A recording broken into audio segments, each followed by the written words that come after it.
Hey there drone fans, Rick here again from Drone Valley. Today's video will be a little bit different than most of the clips that I post on the channel, and if you guys like this, I'll probably do a few of these a month. Now, we get a ton of questions every week on the YouTube channel through emails and phone calls from pilots all over the world asking about drones and other cool technology, and I try to answer as many as I can, but I can't get to all of them. So I thought, why don't I sit down, scan the questions that came in, and then put a clip together answering those questions on the channel, and that way we all get smarter together, because I'm a big believer in the fact that there is no such thing as a dumb question. We have all started flying drones way back in the days of RC, or maybe it's your first drone you got this week, and there's a lot of questions about how do you get the drone up in the air? What do I do with this? What do I do with that? And there's so much new technology hitting the market that you may not know how to plug one thing into another, and does it work? So I want to answer those questions on the channel. So if you're a fan of this, drop that in the comments below, let me know that, and I'll continue to do these. And if you've got questions, again, there are no dumb ones, drop those below. I'll answer them on the channel, and maybe I'll put a clip together here to try to explain it to other people. Now, I don't want to just give you a yes or no answer on these questions. I want to explain a little bit of the technology behind the answer, because that's what the channel's all about, is understanding the tech behind the tech. So I'm going to spend a few minutes on each of these questions explaining why the answer makes sense. And I'm going to start off with a really interesting one. I had a pilot ask me yesterday, he's got a brand new Neo 2 drone from DJI, and he's using it in follow me mode, and he wants to know why the video is so jerky. And it's an easy question to answer, but understanding why it's the answer is important. So the Neo 2, unlike a lot of DJI drones, here it is, has a 2-axis gimbal. So the drone can compensate for this type of movement and this type of movement to a certain extent. It can't correct for this. So it's got a roll, a pitch, but no yaw. If you've got like a Mini 5, this guy, you can see the camera can pivot in every direction. Now, most DJI drones, actually all of them, have 2 image stabilization technologies built in.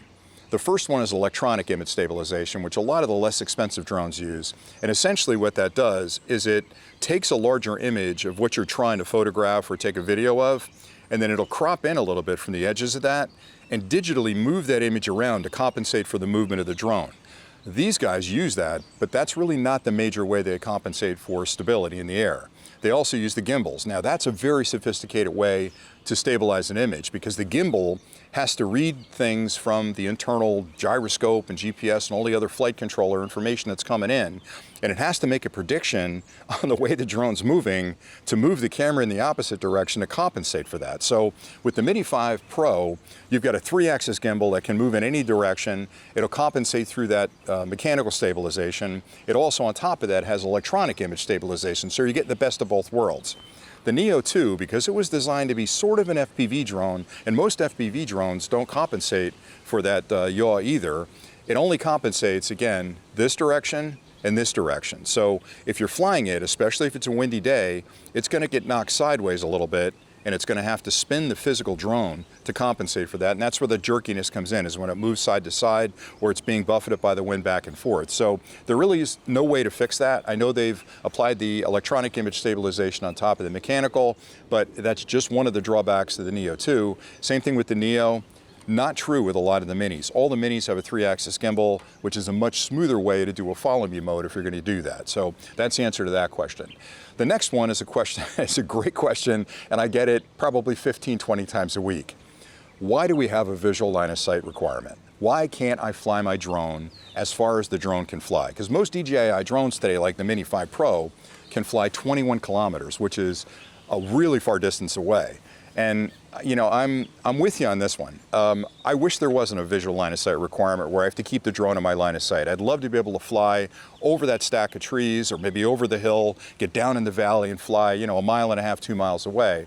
But the honest answer is it's for safety, right? I mean, we have to stay under 400 feet, planes have to stay above 500 feet, but that's not true for every aircraft. Helicopters can go below the 400 feet. Crop dusters certainly go below 400 feet. I live out here in the sort of the farmlands. There are crop dusters coming down every day when I'm out flying, so I've got to be aware of that.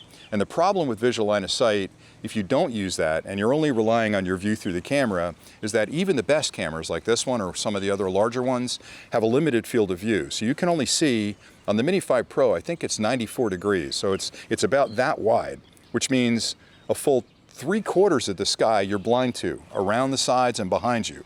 And that's not counting above and below you. So if there's a plane coming down above you, you're not going to know about it. So you've got this tunnel vision of what you can see in front of you, which is great because you can avoid running into something, but you have no view from the sides or above or behind you. So visual line of sight just keeps us safe and keeps planes safe, because you have an obligation to what they call see and avoid in pilot terms. See and avoid. You've got to see it and you've got to avoid it. So if there's a plane coming or a bird coming or an air balloon, you've got to avoid that. You've got to be the better person when you're flying in the air, and that's why visual line of sight is super important, and I emphasize it in every clip. And I don't want to sound like your nanny, but you know, we all fly together in the same skies, and if somebody's doing something dumb, like a lot of people do these ridiculous, let's see how far we can fly the new drone from DJI and try to fly it 11 miles out. Shame on you guys, right? Because when the FAA sees that, number one, you might get a fine because you're breaking the rules, but more importantly, everybody starts thinking of drone pilots as knuckleheads that are going to do crazy things like that, and then put restrictions in place that affect the rest of us. So please observe the visual line of sight, and I understand why it's there. It's not just the FAA picked it because they think it's kind of a cool thing. It's really for safety. Because the last thing I want to do is introduce my drone into a small aircraft at 400 feet and be responsible for any kind of damage. All right, the third one has to do with chargers. So chargers. A lot of people want to know, with these smart controller batteries, or I should say the smart batteries, the intelligent batteries, I'll get it right yet, is a charger power important? So I've had questions, and there's a bunch of different ways they ask this. If I use a really big charger, can I damage the batteries? If I use a small charger, is that dangerous? And the short answer is no. Modern chargers are smart enough to accommodate whatever they're charging, especially if you've got a QC or quick charge product or a PD charger, power delivery product, like most of the DJI products are. The charger itself, right here, will actually, when it connects to a device, it'll interrogate that device to see what the charge level is currently, and it will adjust. If it's a PD compatible device or QC compatible, it'll adjust the voltage and the current that it delivers to that battery to safely charge that device. So there's no worry about, you know, this charger versus this charger. So this one's a 65 watter, this one's a 140 watter. You can use both of these even on really small batteries that are intelligent, and the battery itself will compensate for that in conjunction with the charger. Now, in addition to that, if you're used to flying FPV drones use a naked LiPo, which is basically just the battery cell. It could be a single cell up to a 4-cell, 6-cell, and with those, you've got an intelligent charger. So all the brains of how that battery gets charged are in the charger. And if you're charging that battery, when you plug in a 1-cell versus a 2-cell, you've basically got to adjust the voltage and the current on the charger so you don't overcharge that battery. That's not true with the DJI battery. So for example, this is out in the new Avata 360. This battery has an intelligent controller inside of it that controls how that charge is delivered to the battery. So it's not like it's going to be forced, you know, more electrons are going to be forced into the battery and damage the battery. The controller here is going to take charge of that. DJI took it a step further. There's intelligence in the hubs as well. So the hub is intelligent. When you plug a charger into the hub, the first thing it does is interrogate all three batteries. Because of the controller, it'll interrogate all three batteries. Typically, it'll find the one that needs the least amount of charge that first, then move on to the next one that needs the least amount of charge that second, then move on to the third one. So it's controlling the inrush of current, and it's controlling how that current is being delivered to the batteries. Lately, the newer ones like this one actually can charge multiple batteries at the same time, and that depends on what size charger you're using. So if you're using typically like a 65 watter, that might be enough to charge multiple batteries. But if you want to charge multiple batteries, a 140 watt charger is probably better, because this gives you more than enough power for that controller in the hub to realize, I've got plenty of electrons coming in, why don't I split those across a couple of batteries? And those decisions are all made inside the hub and inside the battery. So there is no fear.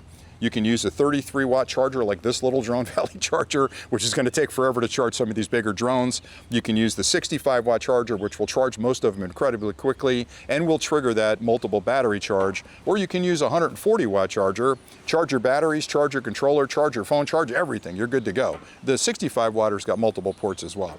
Anyway, so that's the answer. Don't worry about the size of your charger. The thing you want to pay attention to is if you're flying DJI gear, most of it adheres to the power delivery or PD standard. So you definitely want to make sure your charger is PD, because that will trigger that handshake and deliver just the right amount of current to charge your products. All right, the next question, can you fly a DJI drone on a phone without any service. Maybe you've got an older iPhone or some older Android phone, doesn't have service anymore, doesn't even have a SIM card in it. Can I use that with my controller to fly a drone? Yes, you can. And you might be thinking, well, how's that possible? Because I'm not touching the internet, I'm really not online, like what's going on there? Well, the phone essentially, when you're using an RCN1, N2, or N3, the phone is really just the display. That's it. You're running the application on the phone, and it's the display for the controller. Most of the communication, actually all of it, between the controller and the drone happens in the controller. So the phone has nothing to do with flying the drone. Now, where that affects you, you can't do downloads of new firmware. So if you're out in the field and you get a firmware update and you got to do it, you can't do it if you don't have service. You also won't get map downloads, right? So that's an issue. It could affect your GPS, not your GPS, but your precision landing a little bit, because there's some things there that have to touch the internet to do that. You can't upload photos. So there are some limitations, but if you're just looking to go out and fly an older drone or a smaller drone, you've got an older phone, and all you want to load up on that phone is the DJI Fly app, put it in your controller and go out and fly, you're going to be just fine. So no worries there at all. All right, and then the last question, how often should I change my propellers? That's a great question, and that's a tricky one. So what I recommend always is that when you're done with a day of flying, this is just good hygiene. When you come down, you haven't hit anything, you've just been flying, having a whole lot of fun, maybe you've gone through 3 or 4 batteries, but remember the drone, it powered up, let me power that off before it takes off on me. The drone's been up in the air, and you may not see it, but up in the air, there are dust particles, dirt particles, there's moisture up there may be bugs up there, you got bug juice. So those propellers, just like a blender or a Cuisinart, are spinning up there in the air among all that debris, and they're gonna whack that debris. So my recommendation is, when you land the drone, the first thing you wanna do is take maybe like a lens cleaner cloth or some type of cloth and wipe the blades off. Get all that gunk off them while it's still wet. Don't put it away and then clean it before you take off next time. Do it as soon as you land, and that keeps the props in good shape. The other thing you'll do by rubbing a cloth along the edges like that is you'll detect snags, because if you've clipped a branch, you may not notice it, but there could be a nick in the prop. So always go over the props like that. Do the surfaces first, like I'm showing you here. Go over the surface and then go along the edge. And if it snags on something, get a good look at it. And if there's a nick on that propeller, don't fly with it. If you can't change it in the field, wait till you get back to your home, then charge it at home. And always charge the props in pairs. These come in pairs. You're going to put this prop and this prop on.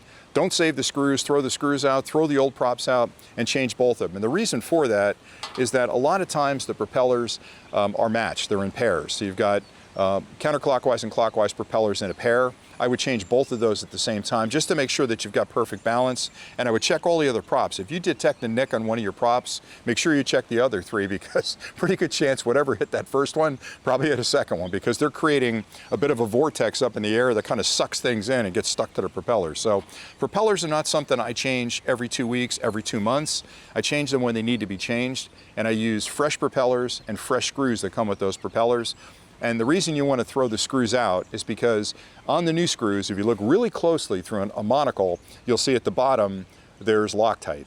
And Loctite keeps that screw seated. The minute you screw that down there, that Loctite activates, and it not only the pressure of the screw into the actual hole, but that Loctite activates and glues that screw in place, so you're not going to have those props backing themselves out when you're flying. And that's pretty much it. And that was the last question. I don't want to make this too long. So I love talking about technology. Now today was all about drones, but I can talk about a lot of other tech as well, and I probably will on the channel.